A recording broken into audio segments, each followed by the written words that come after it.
نبي الله إبراهيم عليه السلام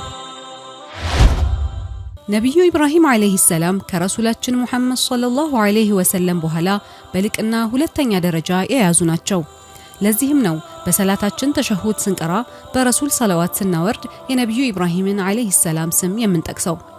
በአኺራም ከነብዩ ሙሐመድ ሰለላሁ ዐለይሂ ወሰለም በኋላ የጀነት ልብስን የሚለብሱ እሳቸው ናቸው። ረሱላችን አለይሂ ሰላምና እሳቸው በጣም ይመሳሰላሉ። ካዕባን ለሁለተኛ ጊዜ የመገንባት ክብርንም አላህ ሰጥቷቸዋል። ነብዩ ኢብራሂም አለይሂ ሰላም በቁርአን ውስጥ ከ50 ጊዜ በላይ ተጠቅሰዋል። በሱረቱል በቀራ 15 ጊዜ ተጠቅሰዋል። ኢብራሂም የሚለው ስም የአረብኛ ቃል ሳይሆን ሱሪያንያ ነው። ትርጉሙም አቡን ረሂም አዛኝ አባት ማለት ነው። እንዲሁም ኸሊል ወይም ኸሊሉላህ በመባል ይታወቃል። ትንታኔው ደግሞ በልባቸው የአላህ ውዴታ ሙሉ በሙሉ የሰፈነ ለአላህ ሱብሓነሁ ወተዓላ ያላቸው ውዴታ ሙሉ ነው ማለት ነው። ለአላህ ካላቸው ፍራቻ የተነሳ ከሩቁ የልባቸው ትርታ ይሰማ ነበር። አቡ ዲፋን በመባልም ይታወቁ ነበር። ይህንን ስም ያገኙበት ምክንያት በጣም እንግዳን ማስተናገድና ማብላት ስለሚወዱ ነበር። ብቻቸውን በልተው አያውቁም። ቤታቸው የሚያበሉት እንግዳ ከሌለ እስከ 4 ኪሎ ሜትር መንገድ ላይ በመጓዝ እንግዳ ይፈልጉ ነበር። አንድ ቀን እንግዳ ፍለጋ ወጥተው ወደ ቤታቸው የሚያመጡት ሰው አጡ። ቤታቸው ሲመለሱ አንድ ሰው አገኙ። እሳቸው በአግራሞት እየተመለከቱ ያለኔ ፈቃድ እንዴት ቤቴ ገባህ ሲሉት የዚህ ቤት ፈጣሪ ሲላቸው መላእክት መሆኑን አወቁ። ማነህ ሲሉት የሞት መላእክት ነኝ፣ ይሄውም የአላህ ኸሊል እንደሆነ ልነግር ነው አላቸው። ይህን ሲሰሙ እንዲህ ብለው ተማጸኑ፣ እባክህን ማን እንደሆነ ንገረኝ፣ የፈለገው ሩቅ ሀገር ቢሆን እንኳን እሄዳለሁ፣ እስከ ለተሞቴ ድረስ አልለየውም አሉት። መላእክቱም ይህ ባሪያ እኮ አንተ ነህ አላቸው። እሳቸውም ጠየቁት፣ ይህንን ማዕረግ በምንድነው ያገኘሁት?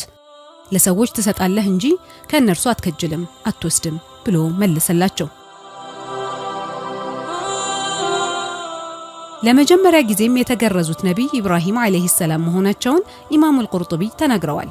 ነብዩ ኢብራሂም አለይሂ ሰላም አንዳንድ ነገሮች በማድረግ የመጀመሪያ ናቸው።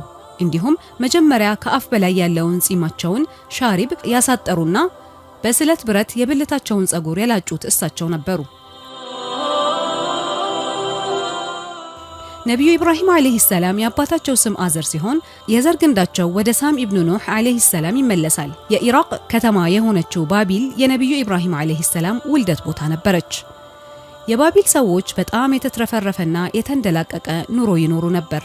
ግን የአላህን ጸጋ በመካድ ጣዖታትን ይገዙ ነበር። በሌላ አካባቢ ይገኙ የነበሩት ደግሞ ፀሐይ፣ ጨረቃና 7 ከዋክብቶችን ይገዙ ነበር። ሌሎቹም እንዲሁ የፀሐይ፣ የጨረቃና የከዋክብት ቅርጽ የነበራቸውን ጣዖታቸውን በመስራት ይገዟቸው ነበር። በዛን ጊዜ ኑምሩድ ኢብኑ ከነዓን የሚባል አምባገነን ንጉስ ያስተዳድራቸው ነበር። ስልጣኑም ተስፋፍቶ ዓለምን በአጠቃላይ ካስተዳደሩ ንጉሶችም አንዱ ነበር። ኑምሩድ ያለውን ስልጣንና የህዝቦቹን መሐይምነት ሲያይ ጌትነትን ተጣርቶ ተገዙኝ አላቸው። በዚያ በጨለማ ዘመን ነበር ነብዩ ኢብራሂም አለይሂ ሰላም የተወለዱት።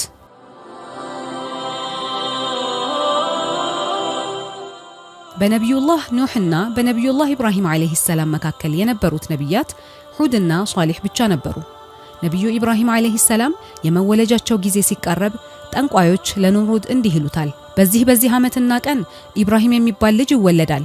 ይህ ሰው ግዛትህን ይበታትንብሃል፣ እንዲሁም ጣዖቶችን ይሰባብራል። ኑምሩድ ያሉት ወቅት ሲቃረብ እርጉዝ የተባለች ሴት ሁሉ እንድትታሰርና ስትወልድ ወንድ ከሆነ እንዲገደል አዘዘ። የአላህ ነገር ሆነና የነብዩ ኢብራሂም አለይሂ ሰላም እናት ስትቀር ሁሉም እርጉዝ ሴቶች ታሰሩ። እናታቸው እርግዝናዋ ብዙም አያስታውቅባትም ነበር። አንድ ቀን የነብዩ ኢብራሂም አለይሂ ሰላም እናት መውለጃዋ ሲቃረብ ስትወልድ ቀላል እንዲሆንላት ጣዖቶችን ለመለመን ትሄዳለች። ጣዖቶች ወዳሉበት ስትገባ በሆዷ ላለው ነብይ ክብር ሲባል ጣዖቶቹ ተደፉ። ይህን ስታይ ደንግጣ ልትወጣ ስትል ኑምሩድ ከጠባቂዎቹ ጋር ይመጣል። ኑምሩድ እርጉዝነቷን ሲመለከት እሰሯት ለማለት ፋንታ ተዋት ትሂድ አላቸው። እሷም በድንጋጤ በፍጥነት ወደ ቤቷ ተመለሰች። አሁን መተው ያስሩኛል ብላ እየተጨነቀች ሳለ አንድ መላእክት መጥቶ ተከታይኝ ብሎ አንድ ዋሻ ውስጥ ወሰዳት። ዋሻው ውስጥ ስትገባ ለልጅ የሚያስፈልጉ ነገሮች ሁሉ ተሞልቶ አገኘች። አላህ ምጧን አቀለለላት። በአሹራ ጁምዓ ማታ ነብዩ ኢብራሂምን ወለደች። ሰይዱና ጅብሪልም የነብዩ ኢብራሂም አለይሂ ሰላም እትብትን ቆረጡላቸው፣ ልብስም አለበሷቸው። ከዛም መላእክታው ወደ ቤቷ መለሳት እና ይህንን ክስተት ለማንም አትናገሪ አላት። ከ3 ቀን በኋላ የልጇን ሁኔታ ለማየት ወደ ዋሻው ስትሄድ ዋሻው በር ላይ አውሬዎች ታያለች። ልጄ ሞተ ብላ በድንጋጤ ሮጣ ስትገባ ነብዩ ኢብራሂምን ከሱንዱስ የተሰራ አልጋ ላይ ቅባት ተቀብተው ነጭ ልብስ ለብሰው ታገኛቸዋለች። የዛኔ የሚጠብቀው ፈጣሪ እንዳለ አወቀች። እድሜያቸው ለመልእክተኝነት ሲደርስ አላህ ወህይ ያወረደላቸው። መጀመሪያ ወደ እስልምና ከተጣሩት ሰዎች መካከልም አባታቸውን አዘርን ነበር። አባታቸው አዘር ጣዖትን የሚሰራና የሚሸጥ ነበር። ነብዩ ኢብራሂም አለይሂ ሰላም ደከመኝ ሰለቸኝ ሳይሉ የአባታቸውን ክብር ጠብቀው በተረጋጋ ንግግር ወደ እስልምና በተደጋጋሚ ቢጠራቸውም እስልምና ልባቸው ሊገባ አልቻለም። ይልቁንም አላህ በቁርአን እንዳሳወቀን የአባታቸው ምላሽ የነበረው ወደ እስልምና የሚጣሩትን ጥሪ ካላቆሙ በድንጋይ እንደሚወግሯቸውና እንደሚገሏቸው ነበር። ሆኖም የአባታቸው ድርቅና ሌሎችን ወደ አላህ መጣራትን አልከለከላቸውም። በይበልጥ ለህዝቦቻቸው ከዋክብት፣ ጨረቃና ፀሐይ የሚቀያየሩ ተንቀሳቃሽ አካል የሆኑ ፍጥረቶች እንጂ ፈጣሪ እንዳልሆኑ ብዙ ጊዜ አስረዷቸው። አላህ የከዋክብት ፈጣሪ የፈጠረውን ፍጥረት እንደማይመስልና እንደማይቀያየር ነገሯቸው። ነገር ግን አንዴም ነብዩ ኢብራሂም አለይሂ ሰላም ከዋክብትንና ጨረቃንም ሆነ ፀሐይን ተገዝተው አያውቁም። በአላህ ፈጣሪነትም ተጠራጥረው አያውቁም። ነብዩ ኢብራሂም አለይሂ ሰላም የህዝባቸውን የከረረ አቋማቸውን ለመርታት ጥሩ አጋጣሚ ይፈልጉ ነበር። ሙሽሪኮች ከከተማ ወጣ ብለው በልዩ ሁኔታ የሚያከብሩት በዓልም ነበራቸው። ይህ ቀን ሲደርስ ካፊሮች ተሰብስበው ሲሄዱ ነብዩ ኢብራሂም አለይሂ ሰላም ሲጠባበቁ የቆዩት እድልና ቀን ደረሰና ጣዖቶች ወደ ነበሩበት ቦታ መሩ። ለጣዖቶቹ የቀረበውን ምግብ ሲያዩ በጣም ተናደው በማሾፍ አይነት አትበሉም እንዴ አሏቸው። በመቀጠልም ምን ነው የማትመልሱት አሏቸው። ከዛም ትልቁ ጣዖት ሲቀር አንድ በአንድ ሰባበሯቸው። ራሱን መጥቀም እንደማይችል ለማስረዳት ብለው ትልቁ ጣዖት ላይ መፍለጫውን አንጠልጥለው ሄዱ። ሙሽሪኮች ከባዕላቸው ዝግጅት ተመልሰው የጣዖቶችን መሰባበር ሲያዩ በጣም ተናደዱ። ይህ ክስተት እስከ ንጉሳቸው ኑምሩድ ጋር ደረሰ። ሁሉም ነብዩ ኢብራሂም አለይሂ ሰላም እንደሆኑ ስለገባቸው እሳቸውን መበቀል ነበር የሚፈልጉት። ሁሉም ህዝብ በተሰበሰበበትና ንጉሱን ባለበት ፊት ለፊት ነብዩን ኢብራሂም አለይሂ ሰላም አቀረቧቸው። ነብዩ ኢብራሂም ይህን እድል በመጠቀም የሚገዙት ጣዖት እንኳን እነሱ ሊጠቅማቸው ራሱንም መከላከል እንደማይችል መናገር እንደማይችል ጌትነት የማይገባው እንደሆነ ለማስረዳት ማን እንደሰባበራቸው ትልቁን ጣዖት ጠይቁት መናገር የሚችል እንደሆነ አሏቸው። ነገር ግን ሙሽሪኮቹ የሚገዟቸው ጣዖቶች ምንም የማይሰሙና የማያዩ ምንም ነገር የማያውቁ እንደሆኑ በይበልጥ ቢረዱም እጅ መስጠት አልፈለጉም። እንደውም ጌቶቻችንን አረደብን በማለት ነብዩ ኢብራሂምን አለይሂ ሰላም ለማቃጠል ብዙ የማገዶ እንጨቶችን መሰብሰብ ጀመሩ። እንጨቶቹን መሰብሰብ በይበልጥ ወደ ጣዖቶቹ ያቀርበናል ብለውም ያስቡ ስለነበር አንዲት ሴት እንኳን ታማ ከዳንኩኝ ኢብራሂም የሚቃጠልበትን እንጨት አሰባስባለሁ በማለት ስለት ገብታ ነበር። የሰበሰቡትን እንጨት ትልቅ ጉድጓድ ወይም ገደል ውስጥ በማድረግ አነደዱት። የእሳቱ መንደድና ከባድነት ከዚህ በፊት ታይቶም አይታወቅም። ነበልባሉ በጣም ኃይለኛ ስለነበር ነብዩ ኢብራሂም አለይሂ ሰላም ማስገባት አልቻሉም። ወፍ ከላይ ብትበር ነበልባሉ ያቃጥላት ነበር። እንዴት እንደሚያስገቧቸው ግራ ተጋቡ። ሸይጣን በሰው ተመስሎ ሚጀኒቅ የሚባል መሳሪያ እንዴት እንደሚሰራ አሳያቸውና በዚህ ወንጭፉት አላቸው። ኸይዘን የሚባል አንድ ካፊር የሆነ ሰው መንጀኒቅ ሰራ።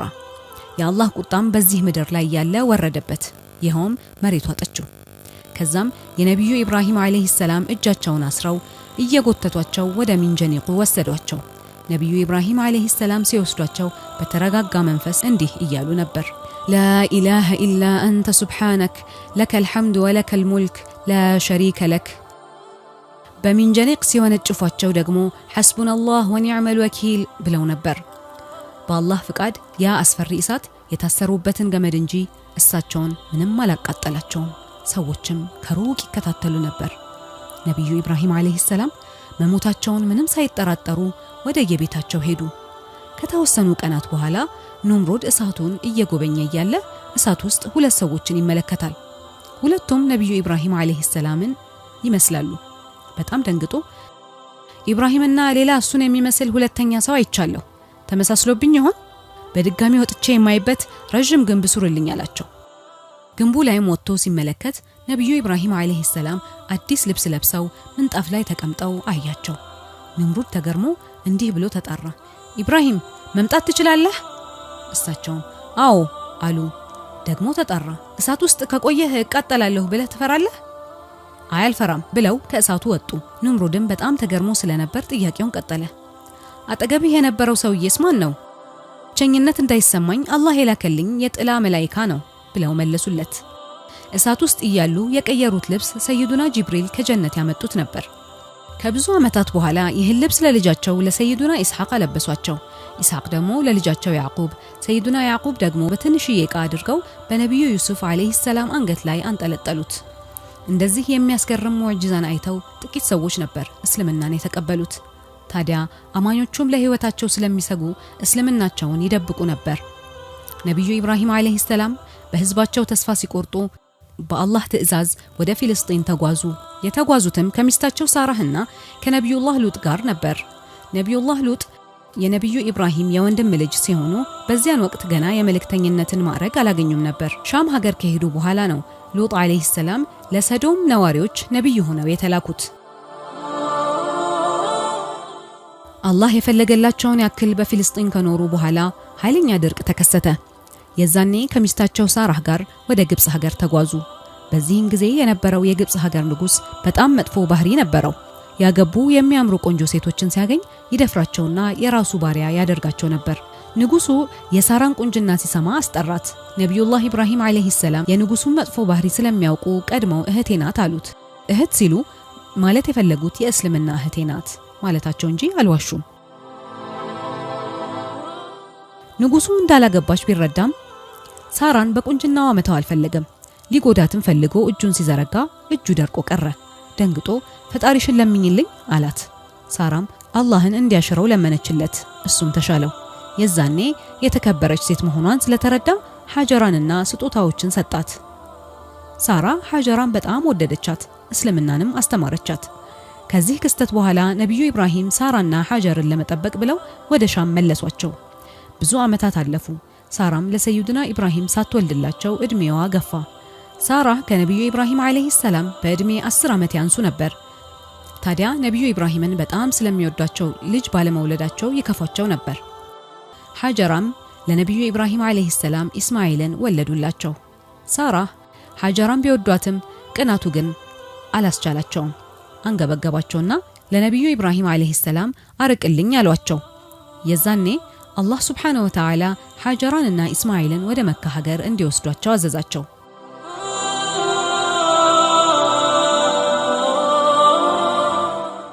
ነብዩ ኢብራሂም አለይሂ ሰላም ለፈጣሪያቸው ታዛዥ ስለነበሩ የሚወዱትን ልጃቸውንና ሐጀራን ማንም ሰው በሌለበት በረሃ ላይ ትተዋቸው ወደ ሻም ተመለሱ።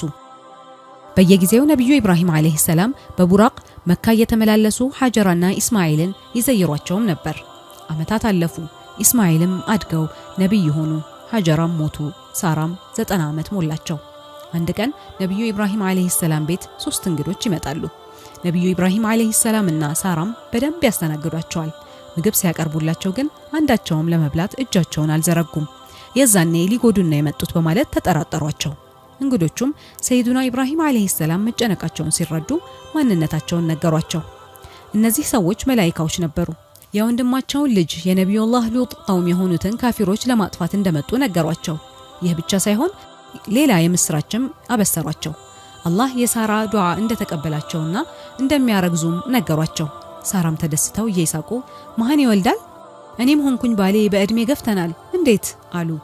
ይህን ሲሉ በአላህ ሱብሓነሁ ወተዓላ ችሎታ ተጠራጥረው አይደለም። ሳራ ኢስሐቅንም ወለዱ። ኢስሐቅም ሲያድጉ ነብይ ሆኑ እና ነብዩላህ ያዕቁብን አለይሂ ሰላም ወለዱ። ያዕቁብም ደግሞ ነብዩላህ ዩሱፍን አለይሂ ሰላም ወለዱ። ምንም እንኳን ነብዩላህ ኢብራሂም በልቅና ከረሱላችን ሙሐመድ ሰለላሁ ዐለይሂ ወሰለም በሁለተኛ ደረጃ ላይ ቢገኙም በእሳቸው ብዙ ውሸቶች ተወርቶባቸዋል። ለምሳሌ 3 ውሸትን ዋሹ ይላሉ። አባታቸው የሰሩት የነበረውን ጣዖቶችን ሸጡ፣ ከዋክብትንና ጨረቃን ይገዙ ነበር እና ሌሎችም አሉ። ይህ ደግሞ ትክክል ያልሆነ ንግግር ነው። ነብዩ ኢብራሂም አለይሂ ሰላም ከዚህ ሁሉ የጠሩ ፈጣሪያቸውን ከህፃንነታቸው ጀምሮ አጥርተው የሚያውቁ አንድም በአላህ ያላሻረኩ ጣዖት ያልሸጡ የአላህ ምርጥ ባሪያ ናቸው።